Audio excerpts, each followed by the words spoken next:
اللهم صل على سيدنا محمد وعلى آل سيدنا مولانا محمد وبارك وسلم.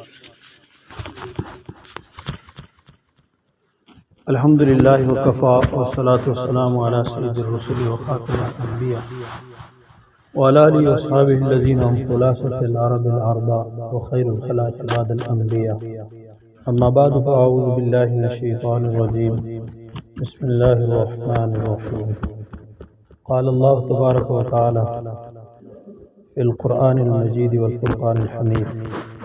ومن احسن قولا ممن دعا الى اللہ وعمل صالحا وقال اننی من المسلمین.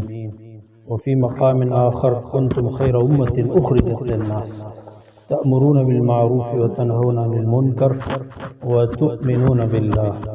وقال رسول الله صلى الله عليه وسلم من يرد الله به خيرا يفقهه في الدين.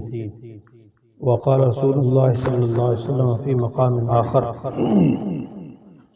من جاءه الموت وهو يطلب العلم ليحيي به الإسلام وبينه وبين النبيين درجة واحدة. صدق اللہ العظیم وصدق رسولہ النبی الکریم.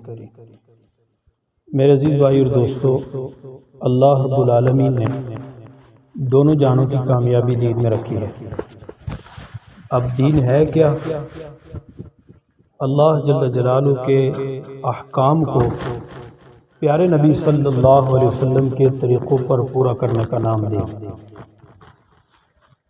یہ دین میری زندگی میں، آپ کی زندگی میں اور سارے عالم کے سارے انسانوں کی زندگی میں کس طرح آئے گا، اس کے لیے رسول پاک صلی اللہ علیہ وسلم کی مستقل محنت اور آقا دو جہاں صلی اللہ علیہ وسلم کی محنت کیا تھی، بلکہ تمامی انبیاء علیہ السلام کی محنت انسانیت کے قلوب پر تھی. لوگوں کے دلوں پر محنت کرتے اور لوگوں کا تعلق اللہ کی ذات کے ساتھ جوڑتے. اور جو کلمہ ہم نے پڑھا ہے لا الہ الا اللہ محمد رسول اللہ، اس کلمے کے دو جز ہیں، لا الہ الا اللہ محمد رسول اللہ. دونوں جز سمجھیں. لا الہ الا اللہ سارے نبیوں کو ایک ہی کیا گیا.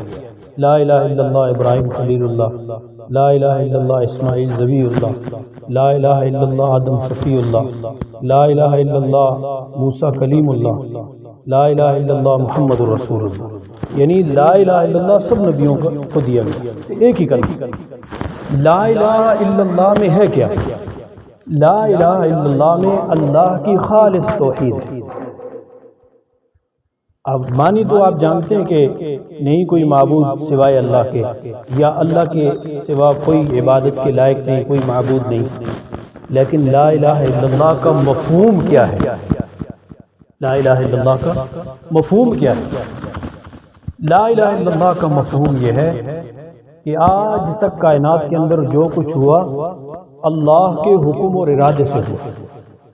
آج تک کائنات میں جو کچھ ہوا اللہ کے حکم اور ارادے سے ہوا، اور جو ہو رہا ہے اللہ کے حکم اور ارادے سے ہو رہا ہے. اور قیامت تک کے لیے کائنات میں جو کچھ ہوگا اللہ کے حکم اور ارادے سے ہوگا. اللہ کے حکم اور ارادے کے بغیر درخت سے ایک پتا بھی نہیں گر سکتا. ایک درخت سے پتا کتنی بے جان چیز اور اس کی کیا حیثیت، لیکن اگر اللہ کو حکم ارادہ نہ ہو تو وہ پتا بھی اللہ کے حکم کے بغیر درخت سے نہیں گر سکتا. لا الہ الا اللہ کا مفہوم یہ ہے کہ ہمارے دلوں کے اندر سے جو غیر کا یقین بیٹھا ہوا ہے دلوں میں وہ نکل جائے، ایک اللہ سے ہونے کا یقین دل میں اتر جائے. میں کرتا ہوں، میں نے کیا، فلاں نے کیا، نہیں، ایک اللہ نے کیا. بندہ بسا اوقات کچھ اور سوچ کے چل رہا ہوتا ہے اور آگے جاتا ہے تو کچھ اور ہو جاتا ہے. حضرت علی رضی اللہ تعالیٰ نے فرمایا کہ میں نے اپنے ارادوں کو ٹوٹنے پر، میں نے اپنے ارادوں کے ٹوٹنے پر اللہ کو پہچانا ہے. میں کچھ اور ارادہ کرتا ہوں، آگے کچھ اور ہوتا ہے. اور ایسے ہی کئی مرتبہ انسان کے ساتھ ہوتا ہے، یہاں سے بندہ کچھ اور سوچ کے جاتا ہے، آگے کچھ اور ہو جاتا ہے. تو اصل میں حقیقت میں کرنے والی ذات اللہ پاک. اب دیکھیں یوسف علیہ السلام کی اس کنویں میں، ویران کنویں میں 3 دن تک حفاظت کس نے کی؟ اللہ نے کی۔ اور پھر اس کنویں سے نکال کر مصر کے تخت پہ کس نے بٹھایا؟ اللہ نے بٹھایا۔ لا الہ الا اللہ۔ یہ کہ اللہ سے ہوتا ہے، اللہ کے غیر سے نہیں ہوتا۔ اب دیکھیں فرعون کتنی بڑی طاقت تھی، انا ربکم الاعلی کا اس نے دعویٰ کیا ہے۔ قرآن کہتا ہے کہ اس نے کہا کہ میں بڑا رب ہوں، ربوبیت کا دعویٰ کیا، اور 16 لاکھ فوج تھی اس کے پاس، بڑی حکومت تھی اس کے پاس، یعنی وہ اپنے آپ کو خدا کہتا تھا، تو اس سے بڑی بات کیا ہوگی فرعونیت کی۔ تو جب اس نے یہ ارادہ کیا، اس کو بتایا گیا، نجومیوں نے بتایا کہ اس طرح تیری حکومت میں ایک بچہ پیدا ہوگا جو تیرے تخت کو الٹ دے گا، تو اب اس نے جو بچہ پیدا ہوتا اس کو قتل کر دیتا۔ اللہ رب العالمین نے اسی فرعون کی حکومت کے اندر موسیٰ علیہ السلام کو پیدا کر کے دکھایا۔ اور پھر اس سے بھی عجیب بات کہ اسی دشمن کے گھر میں اللہ نے اس موسیٰ علیہ السلام کی پرورش کی۔ یہ کیا ہے؟ لا الہ الا اللہ۔ وہ اب ساری حکومت چاہ رہی ہے، اس کی فوج چاہ رہی ہے، وہ خود چاہ رہا ہے کہ بھائی وہ بچہ نہ پیدا ہو جو میری حکومت کا تختہ الٹ دے گا، لیکن اللہ نے اس بچے کو پیدا بھی کیا اور اسی گھر میں اللہ نے اس کی تربیت کی۔ یہ لا الہ الا اللہ۔ بندہ کچھ اور سوچتا ہے، لیکن جو اللہ کا ارادہ ہوتا ہے وہی ہوتا ہے، ہوگا وہ جو اللہ چاہیں۔ یہ لا الہ الا اللہ کا مطلب ہے۔ یہ میرے عزیز بھائی اور دوستو، کائنات میں جہاں بھی جو کچھ ہو رہا ہے اللہ کے حکم اور ارادے سے ہو رہا ہے۔ بس اوقات آدمی کہتے ہیں نا، جیسے یہ ہمارے جوانوں کو ایکسیڈنٹ ہوا تو بعض لوگ آپس میں باتیں کرتے ہیں کہ بھائی اگر موٹر سائیکل کی لائٹ ہوتی تو ایکسیڈنٹ نہ ہوتا۔ بھائی وہ ہونا تھا، اللہ کا امر تھا نا۔ جس چیز کا اللہ نے حکم دے دیا ہے، جو معاملہ دنیا کے اندر کائنات کے اندر پیش آنا ہے، ہم 100 قسم کی سیفٹیاں کر لیں وہ پیش آئے۔ بھائی دیکھیں، اب ایک آدمی نے مرنا ہے نا، آپ ساری دنیا کے ڈاکٹروں کو بلا لو، اسپیشلسٹ کو بلا لو، بلکہ ساری دنیا کی دوائیاں آپ اکٹھی کر لو۔ اگر اللہ نے اس پر موت کا فیصلہ کر دیا ہے تو پھر وہ ایک لمحے کے لیے بھی دنیا بھر کے ڈاکٹر سے صحت نہیں لے سکتے۔ شفا اللہ کے ہاتھ میں ہے۔ اگر شفا ڈاکٹروں کے ہاتھ میں ہوتی تو ڈاکٹر خود بیمار نہ ہو، خود بیمار ہو جاتے ہیں اور مر بھی جاتے ہیں۔ اس سے پتہ چلتا ہے شفا میرے اللہ کے ہاتھ میں۔ لا الہ الا اللہ، ایک اللہ سے ہوتا ہے، اللہ کے سوا مخلوق سے کچھ بھی نہیں ہوتا۔ ساری دنیا کے ایک مرتبہ رسول اللہ صلی اللہ علیہ وسلم سواری پر سوار تھے، آپ کے پیچھے ایک صحابی سوار ہوا، تو رسول اللہ صلی اللہ علیہ وسلم نے ان سے فرمایا اے معاذ، یا معاذ 3 مرتبہ فرمایا، اور پھر فرمایا کہ اگر ساری دنیا کے لوگ مل کر تجھے نقصان پہنچانا چاہیں، میرے اللہ کا حکم نہ ہو تو تجھے کوئی نقصان نہیں پہنچا سکتا، اور ساری دنیا کے لوگ مل کر تجھے نفع پہنچانا چاہیں، اللہ کا حکم اور ارادہ نہ ہو تو تجھے نفع نہیں پہنچا سکتے۔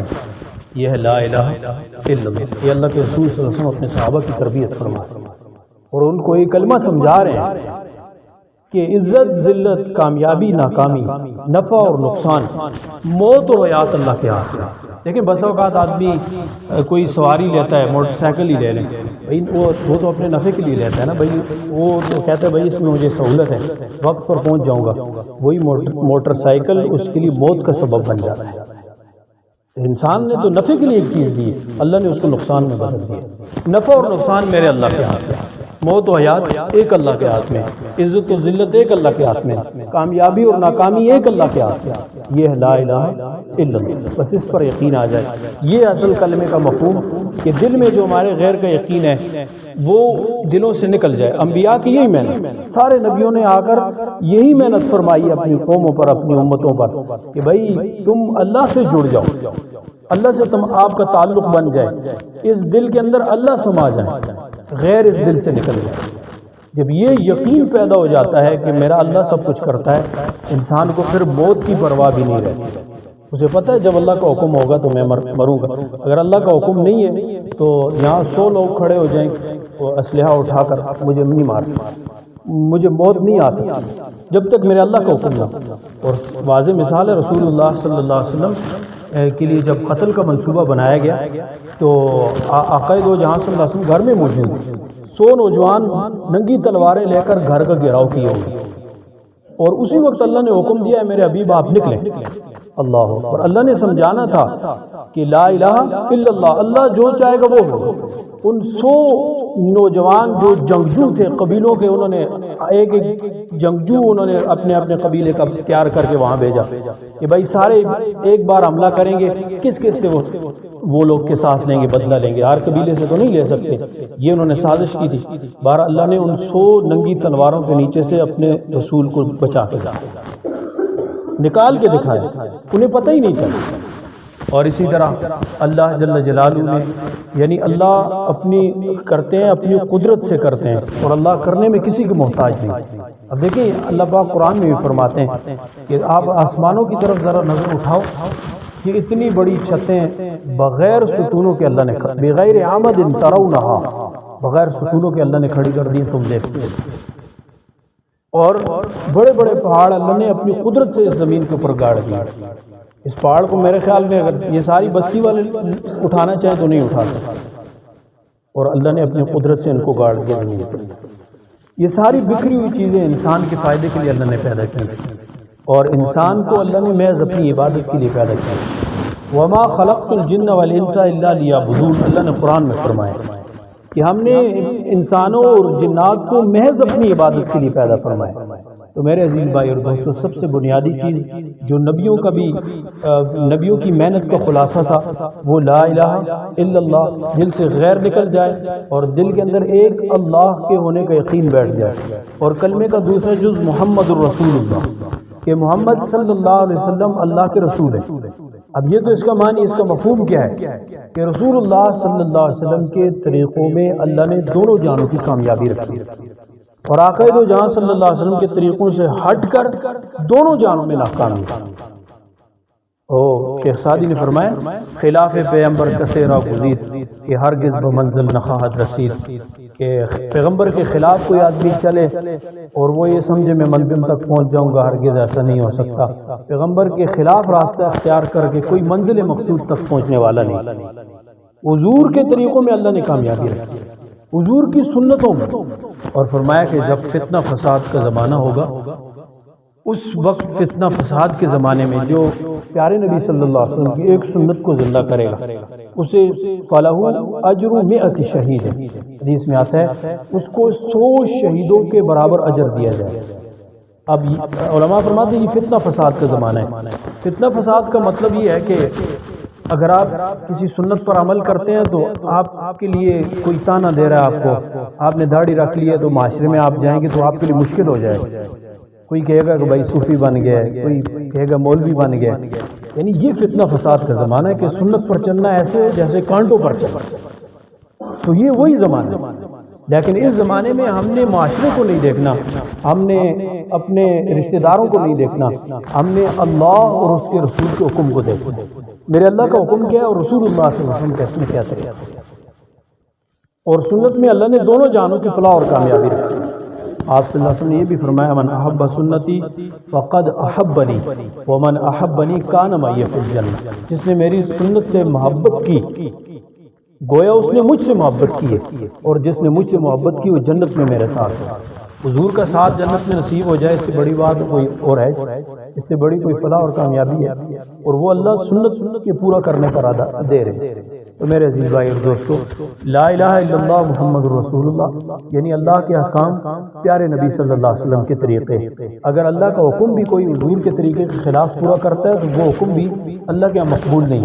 اب ہم نے مغرب کی نماز پڑھی ہے، 3 رکعت فرض پڑھیں، کوئی آدمی یہ کہے کہ بھائی میں 4 پڑھتا ہوں زیادہ ثواب ہوگا مجھے، اس کی نماز اللہ کے یہاں مقبول نہیں، کیونکہ حضور نے 3 پڑھی. اب حکم تو اللہ کا ہے نا نماز. کوئی کہ بھائی میں 5 پڑھتا ہوں مجھے اور زیادہ اجر ملے گا، بھائی 3 کے بجائے 5 رکھتے میں پڑھ رہا ہوں، اس میں نے سورہ فاتح بھی زیادہ پڑھ لی اور قرآن بھی میں نے زیادہ پڑھ لیا، اس میں رکوع بھی میں نے زیادہ کر لی، سجدے بھی زیادہ کر لی، مجھے زیادہ اجر ملے گا. بتاؤ اس کی نماز مقبول ہے؟ اللہ کے اس کی نماز مقبول نہیں، کیونکہ اس نے حضور پاک صلی اللہ علیہ وسلم کے طریقے کے خلاف کیا. تو اب لا الہ الا اللہ محمد رسول اللہ میں یہی بات سمجھائی جا رہی ہے. حکم اللہ کا، طریقہ رسول اللہ کا. اگر حکم اللہ کا ہو اور طریقہ اللہ کے رسول کا نہ ہو تو پھر بھی مقبول ہے. اس لیے میرے عزیز بھائی اور دوستو، سارے انبیاء کی یہی محنت کی کہ لوگوں کا تعلق دنیا سے کٹ کے آخرت کی طرف، اور مال جائیداد سے کٹ کے اعمال کی طرف، اور دنیا سے آخرت کی طرف۔ بھئی یہ کہ میں ہماری اصل منزل کیا ہے؟ لوگ کہتے ہیں یہ بچوں کا مستقبل اچھا ہو جائے۔ بھئی بچوں کا مستقبل کیا ہے؟ اصل مستقبل تو آخرت۔ ابھی ہم نے یہ سوچا کہ ہمارے بچے جہنم کی آگ سے بچ جائیں، ان کی قبر اچھی ہو جائے، ان کی قبر منور ہو جائے، یہ کبھی سوچا ہم نے؟ بھئی دنیا تو بقدر مقدر ہے، جس کے مقدر میں جو کچھ لکھ دیا گیا ہے وہ اس کو ملے گا، مل کر رہے گا۔ جب آدمی ماں کے پیٹ میں ہوتا ہے نا ابھی، تو 4 چیزیں اس کے لیے لکھ لی جاتی ہیں۔ ایک ان میں سے رزق بھی ہے کہ بھئی یہ بندہ دنیا کے اندر کتنا رزق پائے، یہ بقدر مقدر۔ تو میرے عزیز بھائی اور دوستو، آج ہم نے ہماری ساری صلاحیتیں، ہماری ساری سوچیں صرف دنیا کے لیے، موت سے پہلے کی زندگی کے لیے۔ نہ ہم نے موت کے بعد کی زندگی کو سوچا ہے، نہ اس کے لیے ہمارے پاس کوئی سوچ ہے، نہ ہم نے تیاری کی۔ آج سوچیں اگر موت آ جائے تو ہمارے پاس کیا ہے جو ہم اللہ کو دکھائیں؟ نہ ہماری نماز، نہ ہمارے پاس کوئی روزے، نہ ہمارے پاس کوئی صدقے، نہ ہمارے پاس اخلاق، نہ رسول اللہ صلی اللہ علیہ وسلم کی مبارک سنتیں۔ اللہ کو کیا دکھائیں؟ اور موت کا کوئی پتہ نہیں ہے۔ انسان یعنی ایک لمحے کا بھی پتہ نہیں۔ میں نے جمعے میں بھی کہا ہے، جمعے میں، کہ دنیا میں ایسے لوگ بھی ہیں جنہوں نے اللہ کا انکار کیا ہے، جن کو داریہ کہتے ہیں، اور ایسے لوگ بھی ہیں جنہوں نے رسول اللہ صلی اللہ علیہ وسلم کا انکار کیا، یعنی نبیوں کا انکار کیا۔ ایسے لوگ بھی ہیں جنہوں نے قرآن کا انکار کیا۔ ایسے لوگ بھی ہیں جنہوں نے نماز کا، روزے کا، حج، زکوٰۃ کا انکار کیا ہے، لیکن کائنات میں کوئی شخص ایسا نہیں ہے جس نے موت کا انکار کیا۔ داریہ بھی موت کو کہتا ہے کہ مرنا ہے، موت اٹل حقیقت ہے۔ تو میرے عزیز بھائی اور دوستو، جب یہ اٹل حقیقت ہے تو ہمیں ہر شخص کو اس کے لیے تیاری کرنی چاہیے۔ عقل مند آدمی، اللہ کے رسول صلی اللہ علیہ وسلم نے کیا فرمایا؟ الکیس من دان نفسہ وعمل لما بعد الموت۔ عقل مند آدمی وہ ہے جس نے اپنے نفس کو جانچ لیا اور موت کے بعد کے لیے تیاری کری۔ والعاجز من اتبع نفسہ ہواها وتمنى علی اللہ۔ عاجز اور بیوقوف آدمی وہ ہے جو اپنی خواہشات پر زندگی گزارے۔ بھائی دل میں آیا تو جو دل میں آیا وہ کر لیا، یہ نہ دیکھا کہ اللہ کا حکم، اللہ نے اسے منع کیا ہے، رسول اللہ صلی اللہ علیہ وسلم نے منع کیا، نہیں، جو دل میں آیا کر لیا۔ خواہشات پر زندگی، بھائی دنیا خواہشات پوری کرنے کی جگہ نہیں، یہ ضروریات پوری کرنے کی جگہ ہے، اور ہمارا اصل مقصد اور اصل منزل آخرت۔ بھئی اس کے لیے ہم تیاری کریں۔ چلیں اگر دیکھیں، ہر آدمی یہ بات، اتنی بات سوچ لے کہ اس نے جتنا جس جگہ پہ رہنا ہے اتنی اس کے لیے تیاری کریں۔ دنیا میں تو کوئی 60 سال رہے گا، 70 سال رہے گا، 100 سال رہے گا، اور آخرت میں کروڑوں سال سے بھی زیادہ رہے گا۔ تو اتنا ہم سوچ لیں، دماغ میں اس بات کو بٹھائیں کہ میں نے دنیا میں چند دن رہنا ہے اور آخرت میں ہمیشہ ہمیشہ کی زندگی۔ تو میں نے دنیا کے لیے میری محنت کتنی ہے اور آخرت والی زندگی کے لیے کتنی محنت ہے۔ میرے عزیز بھائی اور دوستو، نماز اللہ کا بڑا حکم ہے، اور نماز کو اللہ نے ایمان کے ساتھ جوڑا ہے۔ اللہ پاک آپ صلی اللہ علیہ وسلم نے ارشاد فرمایا، ہر چیز کی پہچان کی علامت ہوتی ہے، لکل شیء علم وعلم الایمان الصلاۃ۔ ہر چیز کی پہچان کی کوئی نہ کوئی علامت ہے، اور ایمان کی پہچان کی علامت نماز۔ اور دوسری جگہ فرمایا، الصلاۃ عماد الدین، من اقامها فقد اقام الدین ومن ترکها فقد هدم الدین۔ جس نے نماز دین کا ستون ہے، جس نے نماز کو قائم کیا اس نے دین کی عمارت کو قائم کیا، اور جس نے نماز کو چھوڑ دیا اس نے دین کی عمارت کو گرا دیا۔ گویا نماز کو اللہ کے رسول صلی اللہ علیہ وسلم نے عمارت کے درمیانی ستون قرار دیا۔ اگر عمارت کے ستون کو آپ ہٹا دیں تو چھت نیچے ہو۔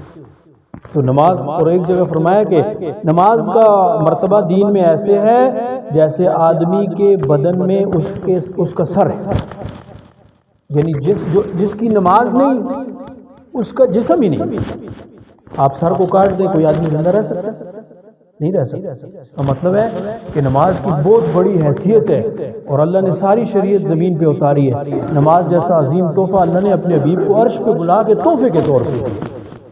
50 نمازیں تھیں، پھر رسول اللہ صلی اللہ علیہ وسلم نے تخفیف کرا کے 5 نمازیں، لیکن اللہ نے فرمایا وَلَن تَجِدَ لِسُنَّتِ اللَّهِ تَبْدِيلًا۔ اے نبی جی، آپ کی امت 5 پڑھے گی، ہم اجر 50 کریں گے۔ تو میرے عزیز بھائی اور دوستو، بڑی یہ دعوت تبلیغ فکر کا نام ہے کہ ہمارے دلوں میں درد پیدا ہو جائے، آخرت کی تیاری کا اور قبر کی تیاری کا درد پیدا ہو جائے۔ میرے عزیز بھائی اور دوستوں، آج اگر ہماری موت آ جائے نا تو نہ ہمارے ساتھ ہمارا مال قبر میں جائے گا۔ حضور صلی اللہ علیہ وسلم نے مثال دے کے فرمایا، ایک بھائی آدمی کے 3 بھائیوں، ایک یہ کہے کہ بھائی تیرا میرا واسطہ صرف موت تک کا ہے، تو مر جائے گا میں آپ سے جدا ہو جاؤں۔ دوسرا اس سے کہے بھائی میں آپ کو نہلاؤں گا، دلاؤں گا، کفن پہناؤں گا، قبر تک لے جاؤں گا، دفن کر کے واپس لوٹ آؤں۔ اور تیسرا کہے کہ بھائی میں تیرا قبر کا بھی ساتھی ہوں اور آخرت میں بھی تیرے کام آؤں گا۔ آپ صلی اللہ علیہ وسلم نے صحابہ سے پوچھا بتاؤ کون سا بھائی کرامت ہوا؟ صحابہ نے فرمایا وہی کرامت ہوا جو قبر میں بھی کام آئے اور آخرت میں بھی۔ تو پھر رسول اللہ صلی اللہ علیہ وسلم نے فرمایا، سمجھایا کہ جو بھائی اس کا جو یہ کہے کہ میرا واسطہ تیرا موت تک ہے، وہ مال ہے۔ مال جو آدمی مرتا ہے نا اس کا مال نہیں ہوتا، پھر وہ ورثاء کا ہو جاتا ہے، اس کی جائیداد نہیں، اس کا گھر نہیں، وہ ورثاء کا۔ اور دوسرا جو بھائی کہتا ہے قبر تک، وہ عزیز و اقارب ہے، وہ قبر تک دفنا کے آ جاتا ہے۔ تیسرا بھائی فرمایا تمہارے نیک اعمال ہیں جو تمہارے ساتھ قبر میں بھی جائیں گے اور تمہارے ساتھ میدان محشر میں بھی، آخرت میں بھی تمہارے ساتھ ہی ہوں گے۔ تو آپ صلی اللہ علیہ وسلم نے صحابہ سے پوچھا بتاؤ کون سا بھائی کارآمد ہے؟ انہوں نے فرمایا کہ یہ تیسرا کارآمد ہے، بھائی وہ بھائی نیک عمل۔ آج ہم نے نیک اعمال بالکل چھوڑ دیے سرے سے۔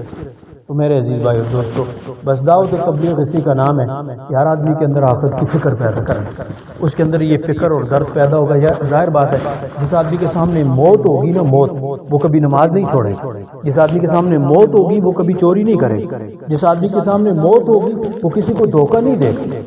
آج موت کو ہم بھول گئے نا، تو اس وجہ سے ہم دھوکہ بھی دے رہے ہیں اور ملاوٹ بھی کر رہے ہیں، اور یعنی ہر قسم کی برائی موت ہمارے سامنے نہیں۔ بھائی جب مرنا ہے تو پھر موت کے لیے تیاری بھی کرنی ہے۔ حضرت عمر بن خطاب رضی اللہ تعالیٰ عنہ کتنے بڑے صحابی ہیں، اللہ نے آپ صلی اللہ علیہ وسلم نے دنیا میں جنتی ہونے کی خوشخبری دی ہے۔ عشرہ مبشرہ جن کو کہتے ہیں نا، 10 صحابہ جن کو ایک ہی مجلس میں اللہ کے رسول صلی اللہ علیہ وسلم نے جنتی ہونے کی خبر دی ہے، ان میں دوسرے پہلے نمبر پہ صدیق اکبر اور دوسرے پہ عمر بن خطاب ہے، جن کو جنت کی خوشخبری دنیا میں مل گئی ہے، لیکن آ کے مسجد کے محراب میں بیٹھ جاتے اور داڑھی پکڑ لیتے اور اس قدر روتے اور فرماتے کہ سفر بہت لمبا ہے، توشہ بہت کم ہے۔ انہیں پتا تھا کہ آخرت کا توشہ نیک عمل۔ میرے عزیز بھائی دوستو، بس ہم نے بھی آخرت کی تیاری کرنی اور ساری امت کی فکر کرنی ہے۔ یہ اجتماعی امت ہے، اس میں صرف اپنی فکر نہیں کہ بس میں نماز پڑھتا ہوں جی باقی نہیں، یہ اجتماعی امت۔ حضور صلی اللہ علیہ وسلم اجتماعی نبی ہے، قیامت تک آنے والے انسانوں کے نبی ہیں، اور حضور پر اللہ نے نبوت کا دروازہ بند کر کے اس امت کو وہ کام دیا ہے۔ قرآن میں فرمایا نا کنتم خیر امت اخرجت للناس، تم بہترین امت ہو، تمہیں نکالا گیا ہے لوگوں کے لیے، تأمرون بالمعروف وتنہون عن المنکر، تم اچھائی کا حکم کرتے اور برے کاموں سے منع کرتے۔ بڑے بڑے جلیل القدر نبی گزرے ہیں، کسی نبی کی امت کو اللہ نے بہترین امت نہیں فرمایا، اس نبی آپ صلی اللہ علیہ وسلم کی امت کو بہترین امت فرمایا، اور آگے بہترین امت ہونے کی وجہ بھی بیان کی۔ یہ نہیں کہ ہم طاقت میں زیادہ ہیں، قوم عاد کے بڑے بڑے 60 ہاتھ قد ہوتے تھے، کھجور کے درخت کو یوں شاخوں سے پکڑتے تھے جڑوں سمیت اکھاڑ لیتے، اتنی طاقت اللہ نے اتنی طاقت دی۔ اور انہوں نے قرآن کہتا ہے انہوں نے یہ نعرہ بھی لگایا تھا، من اشد منا قوہ، ہم سے بھی کوئی طاقتور ہے تو آؤ میدان میں۔ یعنی یہ ایک آدمی ظاہر بات ہے اتنی طاقت تھی تو انہوں نے نعرہ لگایا، تو یہ یعنی ان کے سامنے یہ درخت گاجر مولی کی طرح، تو ہم طاقت میں ان سے زیادہ نہیں۔ اللہ نے اس قوم کو بھی تباہ و برباد کیا، نافرمان ہوئے۔ ہمیں ہماری جو اللہ نے تعریف کی ہے وہ اس کام کی وجہ سے، تأمرون بالمعروف وتنہون عن المنکر، تم بہترین اس وجہ سے ہو کہ تم لوگوں کو اچھی بات کا کہتے ہو، بری بات سے منع کرتے ہو، اور اسی کا نام دعوت و تبلیغ۔ آج ہم سمجھتے ہیں کہ دعوت تبلیغ یہ کسی خاص جماعت کا کام ہے، نہیں، یہ تو ہر مسلمان جس نے کلمہ پڑھا ہے اس کی ذمہ داری ہے کہ خود بھی نیک عمل کرے، دوسروں کو نیکی پر لائے، خود بھی برائی سے بچے، دوسروں کو برے کاموں سے منع کرے۔ اب اس کام کو سیکھنے کے لیے بھائی ترتیب یہ ہے کہ 4 ماہ لگا کر اس کام کو سیکھا جاتا ہے۔ جن لوگوں کے پہلے 4 ماہ نہیں لگے، 4 ماہ لگا کر اس کام کو سیکھیں۔ پھر ہماری زندگی کا مقصد یہ ہے کہ موت تک کے لیے ہم نے امر بالمعروف اور نہی عن المنکر کرنا ہے، اچھائی کا حکم، برائی سے منع کرنا، لیکن ترتیب یہ ہے کہ کام کو، دنیا کا کوئی بھی کام ہے وہ سیکھنا پڑتا ہے، تو سیکھنے کے لیے 4 ماہ ہے۔ بھائی ساری زندگیاں ہم نے کسی کی، اب یہاں پہ 50 سال کا کوئی بیٹھا ہے، کوئی 40 سال کا بیٹھا ہے، کوئی 30 سال کا بیٹھا ہے، تو اگر اللہ کے لیے ہم نے یہ اللہ نے ہمیں زندگی دی ہے نا 40 سال 50 سال 30 سال، اور اللہ ہمیں کھلا رہے ہیں پلا رہے ہیں یہ 40 سال 50 سال سے، اگر اللہ کے لیے ہم نے بیچ میں 4 ماہ نکال دیے تو کون سی بڑی بات؟ فرمائیں چھٹیوں میں 4 ماہ سال جی، اور فرمائیں شاہ الاسلام جی 7 ماہ کا ارادہ پوری جماعت کی نیت کریں جی، عبداللطیف صاحب کی چھٹیوں میں 4 ماہ کا ارادہ، اللہ قبول فرمائے، اللہ جماعت کا ارادہ کرے، پوری جماعت اپنے ساتھ جوڑ نیت کریں گے انشاءاللہ وجود اللہ پاک دے گا۔ ارادہ سب فرما دیں، یہ وعدہ نہیں ہے، یہ وعدہ نہیں، یہ ارادہ ہے، ارادے پہ نیکی فات جی کیا ارادہ ہے 4 ماہ کا لیے جلدی انشاءاللہ جی، جوانوں کی جماعت ممتاز صاحب 4 ماہ جی، عتیق الرحمان صاحب 4 ماہ کے لیے جی، علی اصغر صاحب 4 ماہ کے لیے جی، وقاص صاحب 4 ماہ ماشاءاللہ، اشرف صاحب 4 ماہ کے لیے، اور بھائی حماد ماشاءاللہ اللہ قبول فرمائے، اللہ ان جوانوں کو قبول فرمائے 4 ماہ کے لیے۔ اچھا جی، اور جی صاحب اللہ پاک قبول فرمائے۔ چلہ نقد کی کب سے؟ جنوری سے جی، 4 ماہ کے لیے جی ماشاءاللہ، اللہ پاک قبول فرمائے۔ بھائی یہ تو سارا ادھار ہو گیا نا، دکان سے جب سارا ادھار جائے تو دکان بند ہو جاتی ہے، کچھ نقد بھی ہو جائے 3 دن کے لیے، زیادہ بڑا مطالبہ نہیں، روزے کے لیے 3 دن کے لیے نقد جی فرما لیں۔ بھائی ثاقب صاحب دیکھیں 3 دن جی جی، اماد 3 دن کے لیے ماشاءاللہ، اور جی 3 دن بھائی 3 دن اتنی بڑی بات نہیں ہے جی انشاءاللہ۔ دیکھیں کبھی آدمی بیمار ہوتا ہے 3 دن اسپتال میں گزر جاتے ہیں، وقاص بھائی 3 دن نقد انشاءاللہ ماشاءاللہ جی، اور جنہوں نے پہلے ارادے کی وہ بھی کھڑے ہو جائیں، وہ بھی کھڑے ہو جائیں ماشاءاللہ، جماعت تیار ہو جائے۔ کتنے ساتھی ہیں روزے کے؟ 3 ساتھی ہیں جی، ان 3 کے ساتھ 3 بھی اور ہو جائیں تو انشاءاللہ جماعت تیار ہو جائے۔ ہمت فرما لیں، اللہ سے مانگے جی 3 دن کے لیے